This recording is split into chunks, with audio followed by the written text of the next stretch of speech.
Hello, welcome to the Southern Bible Thumper channel. In this upload, we're going to be reading 2 Kings chapter 12. In the 7th year of Jehu, Jehoash began to reign, and 40 years reigned he in Jerusalem, and his mother's name was Zibiah of Beersheba. And Jehoash did that which was right in the sight of the Lord all his days wherein Jehoiada the priest instructed him. But the high places were not taken away. The people still sacrificed and burnt incense in the high places. And Jehoash said to the priests, all the money of the dedicated things that is brought into the house of the Lord, even the money of every one that passeth the account, the money that every man is set at, and all the money that cometh into any man's heart to bring into the house of the Lord, let the priests take it to them, every man of his acquaintance, and let them repair the breaches of the house, wheresoever any breach shall be found. But it was so, that in the 23rd year of King Jehoash, the priests had not repaired the breaches of the house. Then King Jehoash called for Jehoiada the priest and the other priests, and said unto them, why repair ye not the breaches of the house? Now therefore, receive no more money of your acquaintance, but deliver it for the breaches of the house. And the priests consented to receive no more money of the people, neither to repair the breaches of the house. But Jehoiada the priest took a chest and bored a hole in the lid of it, and set it beside the altar on the right side as one cometh into the house of the Lord.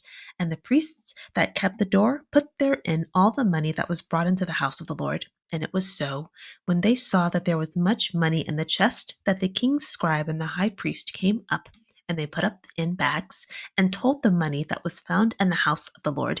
And he gave the money, being told, into the hands of them that did the work, that had the oversight of the house of the Lord, and they laid it out to the carpenters and builders that wrought upon the house of the Lord, and to masons and hewers of stone, and to buy timber and hewed stone to repair the breaches of the house of the Lord, and for all that was laid out for the house to repair it.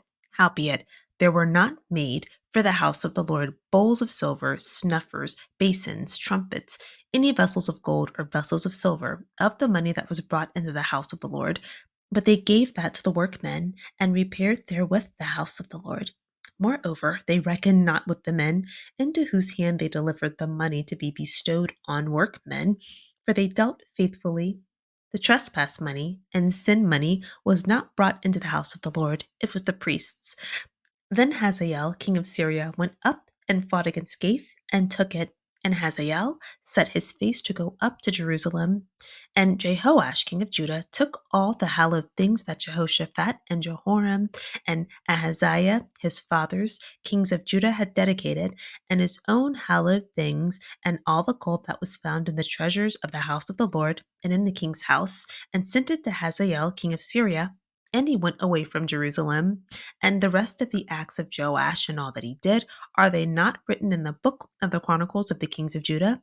And his servants arose and made a conspiracy, and slew Joash in the house of Milo, which goeth down to Syria. For Jazachar the son of Shemeath and Jehozabad the son of Shomer, his servants, smote him, and he died, and they buried him with his fathers in the city of David. And Amaziah his son reigned in his stead. In the previous chapter, 2 Kings 11, Athaliah, King Azahiah's mother, murders her family when she finds out her son is dead. Her daughter hides Joash, Azahiah's son, for 7 years. During that time, Queen Athaliah rules Judah for those 7 years. Jehoiada, the priest, arranges Joash to be anointed king when he turns 7 years old.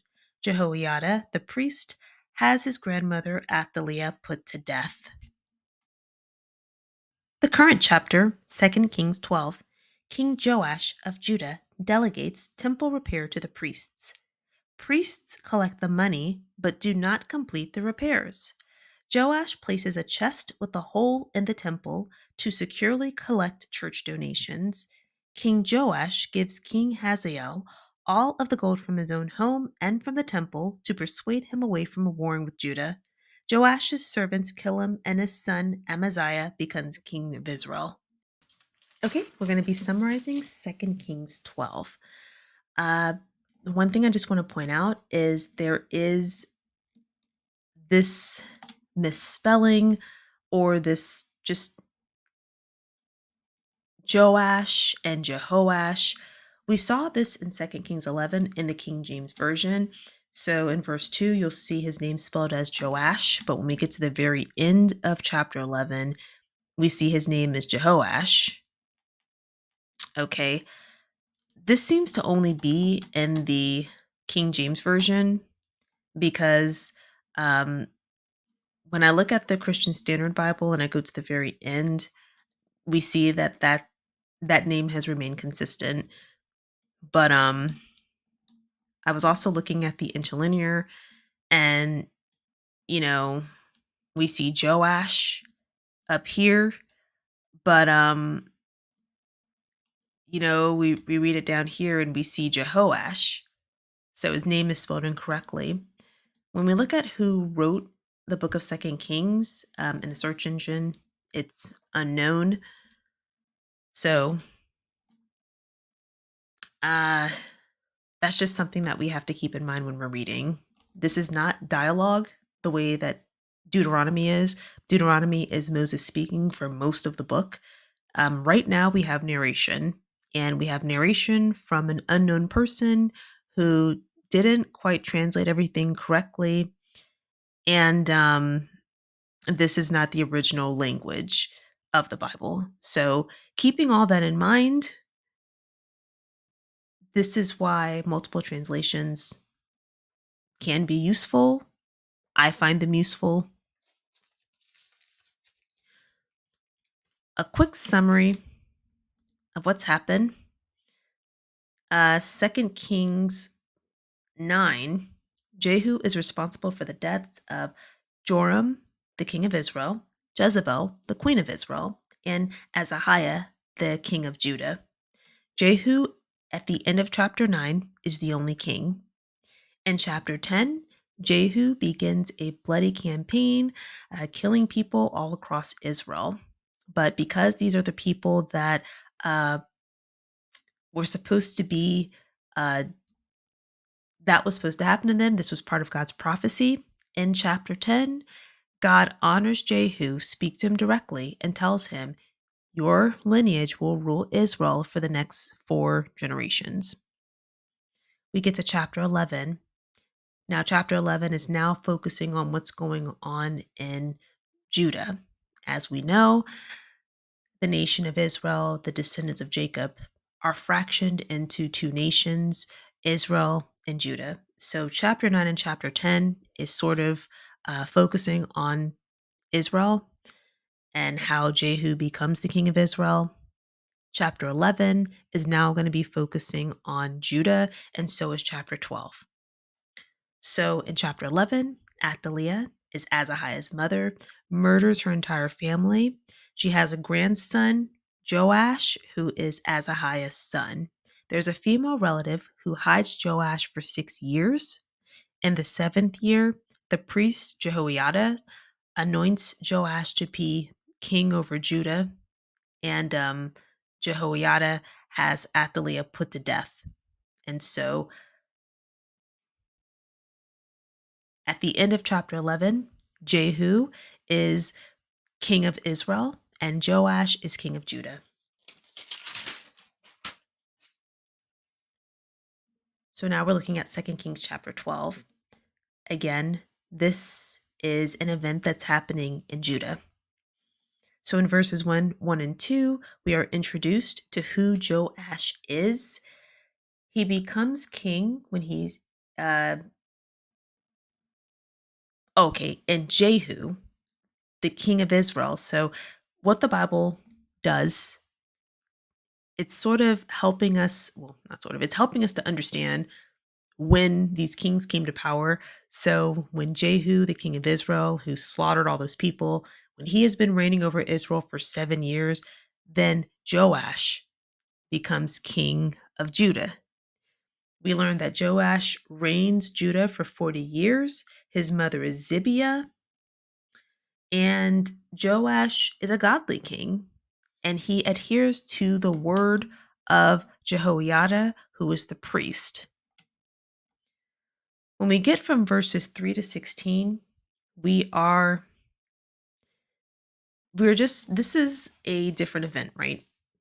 So under Joash, idol temples are still being used, though Joash himself is a godly leader.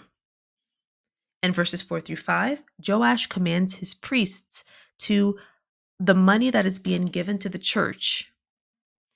Okay, so census silver and silver from vows. Census silver, that is something that uh, is detailed in Exodus 30, and the vow silver is detailed in Leviticus 27. So this is still, Judah is the tribe that honors David and honors God. Okay. Though they have fallen into some idol worship, traditionally, Judah is who God uh, is honoring for David's sake. So Joash tells his priests, or the priest of the temple, the church leaders, he says, take the money that's being donated to the temple and use it to repair the temple. And we don't know what year this is. We don't know if he told the priest to do this on the 10th year or whatever. All we know is when Joash has been reigning Judah for 23 years, he sees that there's been no repairs done to the temple, but these priests have been collecting the money. I'll say that again. The priests, the church leaders that were assigned to take the money that's being donated to the church, they were not using that money the correct way. All right. So 1 Kings 13, that was detailing a lying prophet who tells another man a lie, and that man dies as a result of that prophet lying. So in this chapter now we're seeing priests that were assigned to take money that was given to the church to do something for the church, and the money has been collected but no repairs have been made. Okay, just pointing out what's going on here. So in verse 7, Joash tells you know, he tells his priests, look, don't take any more silver, okay?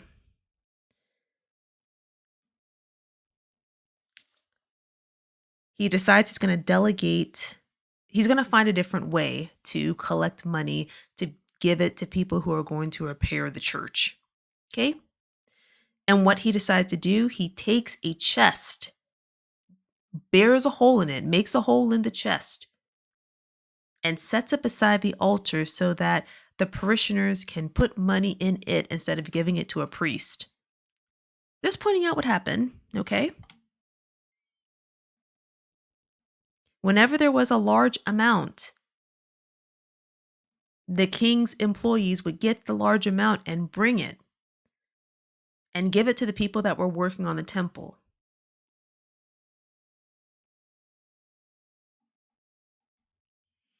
It also says in verse 13 that there were no holy instruments. And so holy instruments were in Exodus 27, the instructions to create holy instruments were given. And that was during when Moses was leading Israel, right? In 1 Kings 14, holy instruments were stolen. So, yes, they were the king at that time. I think he did something to sort of create brass. I didn't read it all the way through, admittedly, but there were no holy instruments being created. And why? Because the silver from the offerings that were still being given to the church, the priests were taking it. So, yes, when you look at uh Exodus 30, I'm sorry. There's the sin offering is Leviticus 5:13, the guilt offering is Leviticus 5:15. Um and I want to say the guilt offering, I didn't write that down. But there's only one where specifically notes that the priests are supposed to get a portion.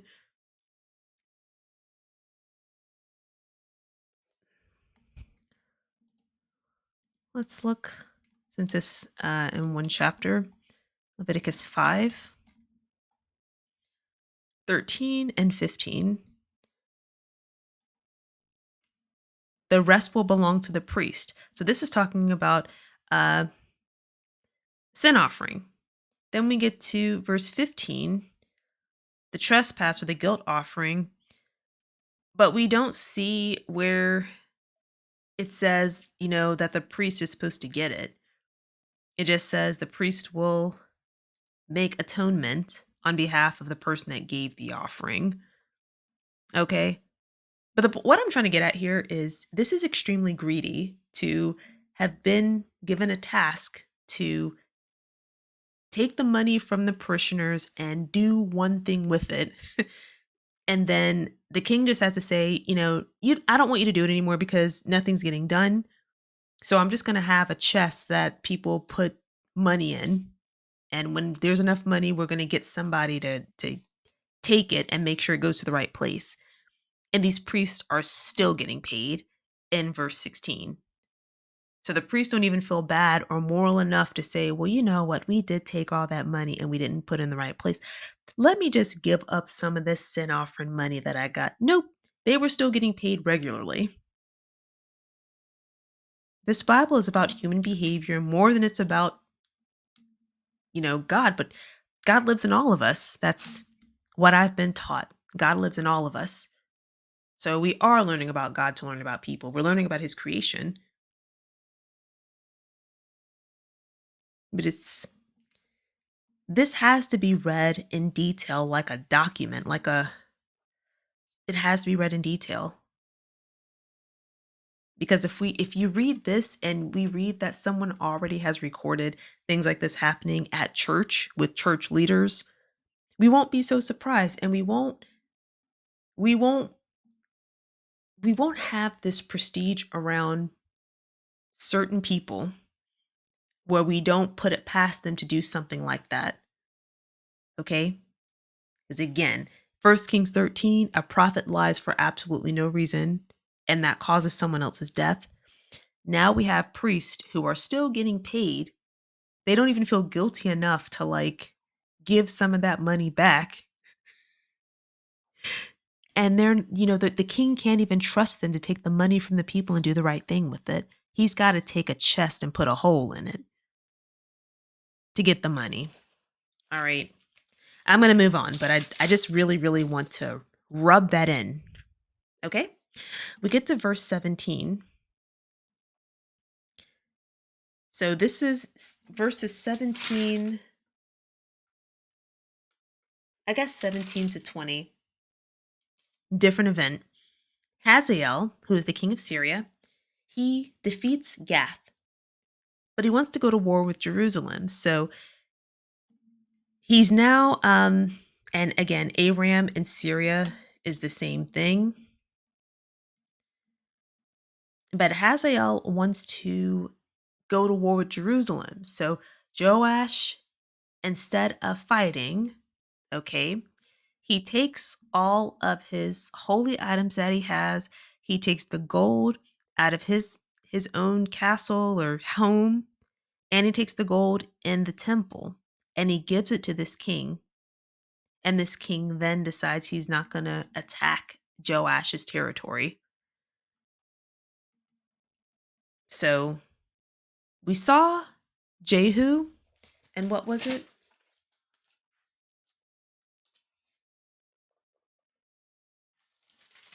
So we saw that Jehu in chapter 9 and 10, I mean, this man was just embarking on a total bloodbath. And now we see the opposite with King Joash, king of Judah, the child king. When he's attacked, he gives money away. So Joash chooses peace while Jehu chose the bloodbath. Let's look at what happens to Joash. Okay, so verse 19, whenever we see the rest of his reign is recorded in the historical record of Judah's kings, once we see that phrase, We know that there's about to be a change in leadership and the current king is about to pass because, you know, we have Judah, we have Israel. They're two separate kingdoms. I've made the assumption, and, I would even call it a hypothesis because at this point, to see the historical record of Judah keep being referenced, though it doesn't appear among the 66 books of the Bible, um, it does seem reasonable to say that this is what's going on. These two kingdoms, they have their own record. But once we see this phrase, we know there's about to be a change in leadership. Oh, and look what happens in verse 20. Joash's servants conspire against him and kill him. So the king that chose nonviolence ended up being killed. The king that embarked on a bloodbath, Jehu, in 2 Kings 10, he was rewarded. And God said, "You can be a leader of Israel, your lineage for 4 generations." Jehu wasn't even godly. He didn't even honor God. Joash couldn't even get his priest to comply with him, and he was choosing nonviolence. So I just want to point that out. Just want to point that out because this Bible is not one thing that I get so irritated with. Okay, for some reason, people assume that God is just love when God is everything. That's one reason why you need to go into nature. That's one reason why I love these flowers. Okay, why I love this wall because God is everything. He's created everything. Okay, including me. But God manifests through fire. And just really think about it. When you have to be a disciplinarian, right? Parents, can parents just walk in love and understanding all the time? Can parents just fix every single problem for the child and not let the child go through any character development? And I'm just, why do people expect God, who is everything, we expect God to just be a God of love only? We expect this entity that has to provide judgment for all of us to just be loving and nothing else. At some point, he has to be the disciplinarian. At some point, he has to be the one to balance things that our laws don't cover.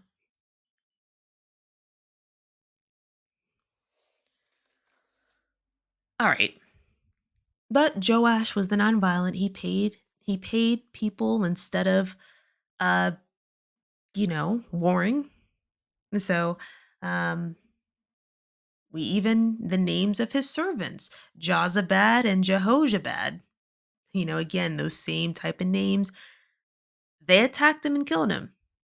And Joash's son Amaziah becomes king of Judah in Joash's place.